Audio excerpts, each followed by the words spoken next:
नमस्कार दोस्तों, मैं हूं अर्पित और एक बार फिर से आपका स्वागत है।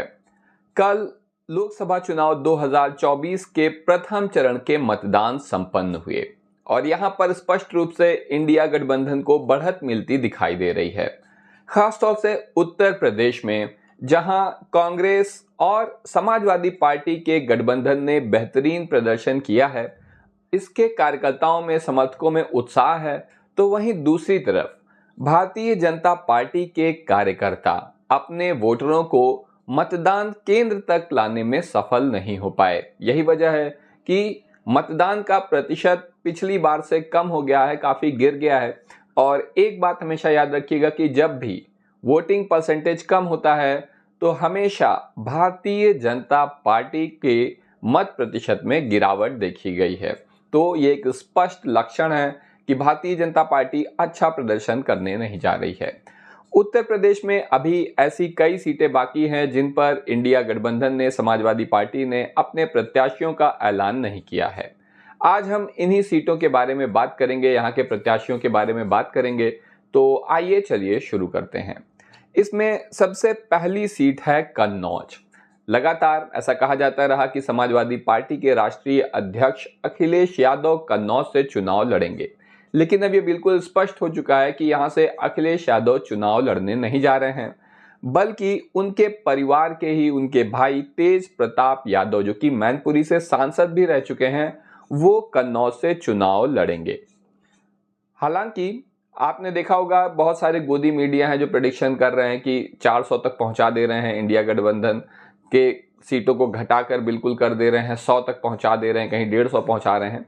लेकिन ऐसा ही एक चैनल है TV9 भारतवर्ष, जिसने कन्नौज पर समाजवादी पार्टी को जीतते हुए दिखाया है। इसी से आप समझ सकते हैं कि यहाँ पर समाजवादी पार्टी की स्थिति कितनी मजबूत है। तो यहाँ से तेज प्रताप यादव, जो कि एक मजबूत कैंडिडेट हैं, ये चुनाव लड़ेंगे समाजवादी पार्टी की तरफ से। लेकिन रेखा वर्मा का नाम भी आगे चल रहा है। रेखा वर्मा कुर्मी समाज से आती हैं और वर्तमान में औरैया की विधायक हैं। ये भी यहाँ पर चुनाव लड़ सकती हैं कुछ खास परिस्थितियों में, लेकिन ज्यादा उम्मीद है कि तेज प्रताप यादव ही यहां से चुनाव लड़ेंगे। अगली सीट है बलिया।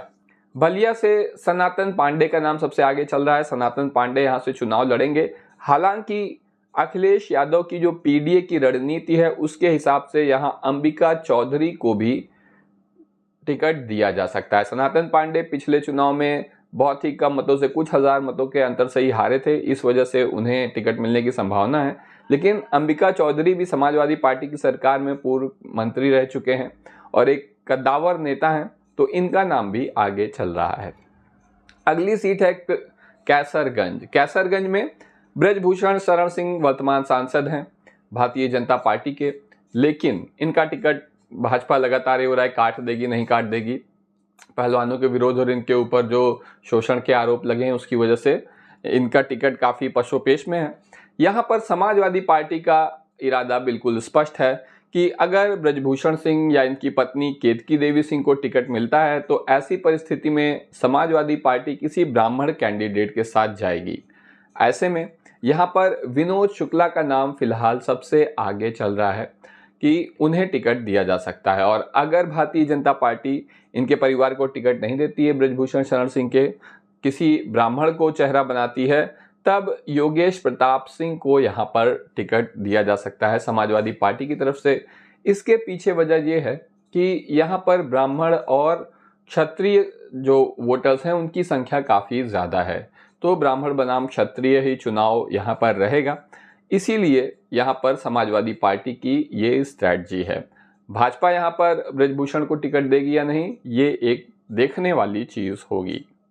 अगली सीट है फतेहपुर। फतेहपुर से साध्वी निरंजन ज्योति तीसरी बार अपना चुनाव लड़ने जा रही हैं लोकसभा का। पिछले 2 बार से सांसद हैं, आपकी हैट्रिक मारने का इरादा बनाकर आई हैं, लेकिन यहाँ पर जबरदस्त एंटी इनकम्बेंसी देखी जा रही है। फतेहपुर में समाजवादी पार्टी ने यहाँ नरेश उत्तम पटेल को अपना लोकसभा कैंडिडेट बनाने का फैसला कर लिया है।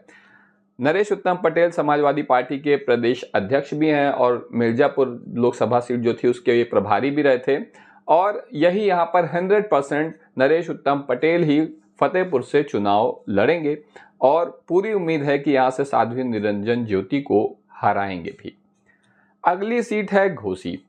घोसी में ओम प्रकाश राजभर के बेटे अरविंद राजभर चुनाव लड़ रहे हैं। भारतीय जनता पार्टी का जो एनडीए गठबंधन है उसके तहत यहाँ पर सुभा सपा को, यानी कि ओम प्रकाश राजभर जी की पार्टी को यहाँ पर सीट दी गई है घोसी की, जो अब उनके गले की हड्डी बन गई है। इसके पीछे वजह यह है कि यहाँ पर बसपा ने चौहान प्रत्याशी उतार दिया है, जबकि राजभर साहब की ये रणनीति थी कि वो राजभर, चौहान और जनरल कैटेगरी के वोट इकट्ठा करके यहाँ से चुनाव जीत लेंगे, लेकिन अब ऐसा होता नजर नहीं आ रहा है। बसपा ने यहाँ पे एक तगड़ा मजबूत चौहान समाज का प्रत्याशी यहाँ पर उतार दिया है, जिसकी वजह से राजभर की मुश्किलें बढ़ गई हैं। समाजवादी पार्टी की तरफ से यहाँ पर राजीव राय को टिकट मिलने की प्रबल संभावना है, क्योंकि राजीव राय न केवल एक मजबूत नेता हैं बल्कि भूमिहार समाज से आते हैं, जिसका काफ़ी ज़्यादा वोट प्रतिशत है घोसी लोकसभा सीट पर। तो यही वजह है समाजवादी पार्टी का टिकट यहाँ पर जा रहा है राजीव राय को। अगली सीट है रॉबर्ट्सनगंज। रॉबर्ट्सनगंज जो है, या जिसे आमतौर पर रॉबर्ट्सगंज कहा जाता है, यहाँ से काफ़ी पास ही में है। तो रॉबर्ट्सगंज में एनडीए की तरफ से अपना दल को, सोनेलाल पटेल वाली अपना दल को यहाँ पर ये सीट दे दी गई है। और समाजवादी पार्टी की तरफ से यहाँ पर दो नाम आगे चल रहे हैं। पहला है परमेश्वर दयाल का और दूसरा है जितेंद्र भाटी का। तो इन दोनों में से ही किसी एक को टिकट मिलेगा समाजवादी पार्टी की तरफ से रॉबर्ट्सगंज में, परमेश्वर दयाल या फिर जितेंद्र भाटी। इस बार ऐसा कहा जा रहा है कि अपना दल रॉबर्ट्सगंज सीट निकाल नहीं पाएगी। हालांकि मिर्जापुर में जो है आसानी से अनुप्रिया पटेल चुनाव जीत जाएंगी। तो सपा यहाँ पर मजबूत टक्कर देने जा रही है, चाहे यहाँ पर प्रत्याशी हो परमेश्वर दयाल या फिर जितेंद्र भाटी। अब हम बात करेंगे इंडिया गठबंधन की दो ऐसी सीटों के बारे में जो लगातार चर्चा का विषय बनी हुई हैं। पहली है अमेठी और दूसरी रायबरेली। अमेठी में वर्तमान सांसद हैं स्मृति ईरानी, जिन्होंने पिछले चुनाव में लगभग 55,000 वोटों के अंतर से राहुल गांधी को चुनाव में हरा दिया था। यही वजह है कि राहुल गांधी केरल के वायनाड से इसके बाद चुनाव लड़ते हैं और लोकसभा में चुनकर आते हैं। इस बार भी उन्होंने वायनाड से पर्चा भरा है और आसानी से जीत जाएंगे।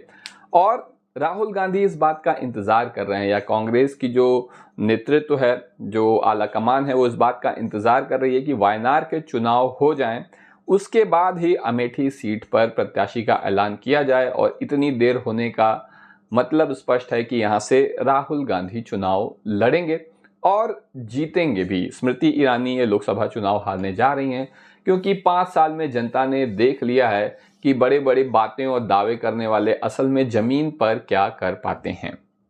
इसके बाद की जो सीट है वो है रायबरेली। रायबरेली से प्रियंका गांधी का लोकसभा चुनाव लड़ना बिल्कुल तय है।